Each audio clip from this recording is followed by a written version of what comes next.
An absolute menace in the streaming world, for a while Mizkif has been a big name in the space of content creation, and his story has been told many times before. Starting off from humble beginnings as a regular Twitch viewer, Mizkif has since grown to be a core member of the content organization OTK, and has dedicated a large portion of his life to entertaining the audience of Twitch, as well as showcasing a large variety of OnlyFans girls. But just how did Mizkif go from skipping out on doing his homework to watch hot tub streamers to becoming one of the most recognizable and well-known names on Twitch?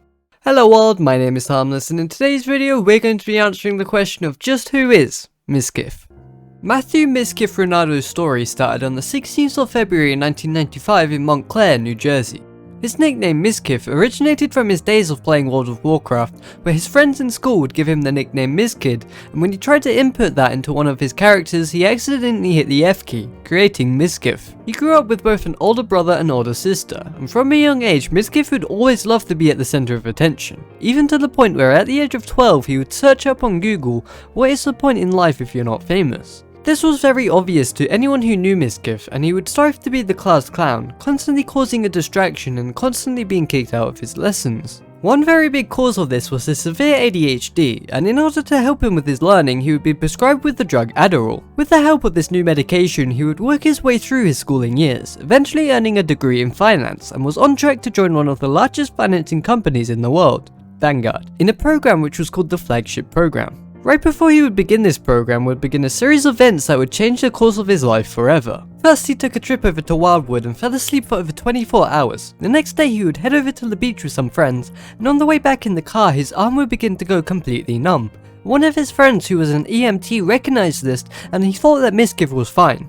And Mizkif would then go to sleep and would experience one of the worst nights of his life. He would wake up at around 4 o'clock in the morning coughing blood and experiencing an excruciating pain, and was rushed to the ER by his dad, and his mum urged him to take ibuprofen. The doctors had believed that he was abusing cocaine, and after some thorough convincing and testing they had discovered that Mizkif was suffering from a rare disease called myocarditis, which causes rapid inflammation of the heart and heavily restricts blood flow, and the doctors suggested that if his mum hadn't had told him to take the ibuprofen, he would have died that night. During his recovery, his doctor told him that he could no longer take Adderall, which severely restricted his ability to work at the finance company he had been putting in so much effort to get into. And so when he got out, a friend of his helped him out and offered him a position at his dad's company over at Long Beach, to which he then moved to. That company was actually in the midst of bankruptcy, and after 3 months of being scammed, he returned to his home in New Jersey. He then called up the people that worked at Vanguard, who then offered a position there, potentially going back into the path he was already on,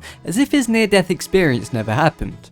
However, he had another problem. His parents both got fired from their jobs, and so they had to sell their house. They then were forced to move to Florida since that's where his mum managed to pick up work. Since the age of 10, he had always wanted to be a YouTuber or Twitch creator, and after this near-death experience, he decided to finally take the first steps to try out content creation, and so he set foot by creating comedy-based documentaries on creators. His first video he created was titled Who is Tyler 1, which on release got very low views, but after some self-promotion and erob227 helping out massively by reacting to it and encouraging his viewers to share the video, it began to pick up, which would then be the start of something big. He began to create even more documentaries, and his explosion in popularity led him to being contacted by many other creators in the space. One of them was Ice Poseidon. The news, Phoenix police searching an American Airlines plane at Sky Harbor. Yes, that Ice Poseidon. He offered Mizkif the chance to fly out to him to make a documentary, which we were supposed to pay for, but the debit card that Ice gave Miz was declined, so Miz had to pay for the ticket himself. While Ice said that he was gonna pay Mizkif back, he didn't. He arrives at the house, and with no one except Kyle Falador helping him make his video, it turned out to be not very good. The trip wasn't a total disaster though. Miz was invited to a 14-day RV trip with Ice's friends, and would be the start of Miz's cameraman era. The RV trip would be an absolute drama fest and was like some kind of messed up reality TV show. The first day filled with everything from fighting Stop bro. to stalking No. Sam, if I die because of you, I'm gonna haunt your ass. to awkward interactions Oh no, I'm trying to say. Oh no, you're a very fun guy. Yeah. Well, like fun, you know. Okay. Like a fun, like okay. I wasn't trying to be rude. And everything else you'd expect from a nice Poseidon stream. Day 2 was no less chaotic. The RV got stolen while Ice went shopping, and then they got stuck in the sand. The police were called. Eventually, as time went on, we'd see the addition of E-Rob and Miz had more appearances in front of the camera instead of behind it, and the chat began to pay more and more attention to him. After the RV trip was finished, he started up his own livestream, and was welcomed to an audience of around 300 viewers who were all excited to see him.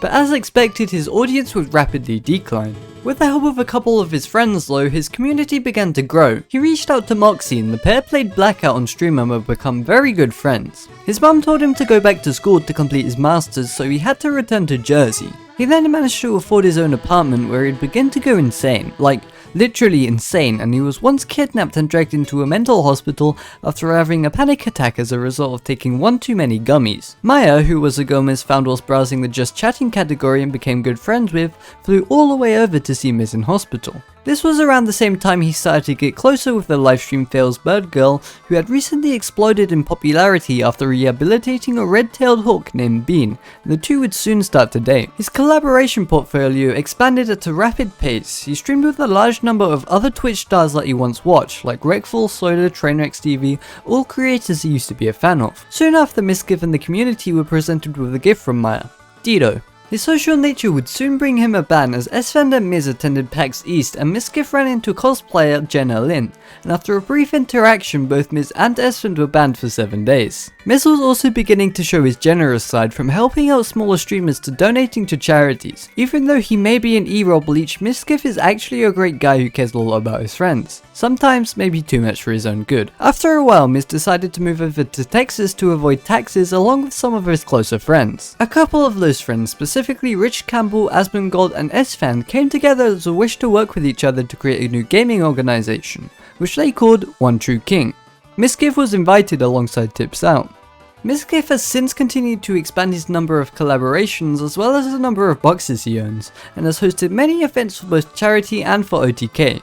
His community would grow massively over the next few years. Unfortunately, the relationship between Mario and Miz had to come to an end, but they would still remain as very good friends. During the grand Twitch explosion of 2022, very recently he ran into some controversy with his former roommate Slick, where Miz was accused of covering up an incident where his roommate and fellow Twitch streamer Crazy Slick allegedly sexually assaulted another Twitch streamer by the name of Adriana Lee. He has since recovered from this and has taken a break from streaming to go visit Japan, and we will still see a couple of YouTube vlogs, but for a while the Twitch viewers will have to wait for the Nintendo guy's return. And with that, we're all caught up with the Mizkif of today. Thank you all very much for watching. I do hope you enjoyed. As usual, if there's anything important that I missed out, be sure to leave it in the comments below, where I'll be sure to make note. Miz's story has been told time and time again since he's the one who started the whole Who Is videos thing, so I'd like to thank him for the inspiration if he ever gets to watch this, although I doubt he will because there's already been so many made.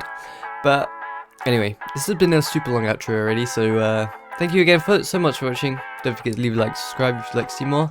But other than that, I hope to see you next time. Goodbye for now.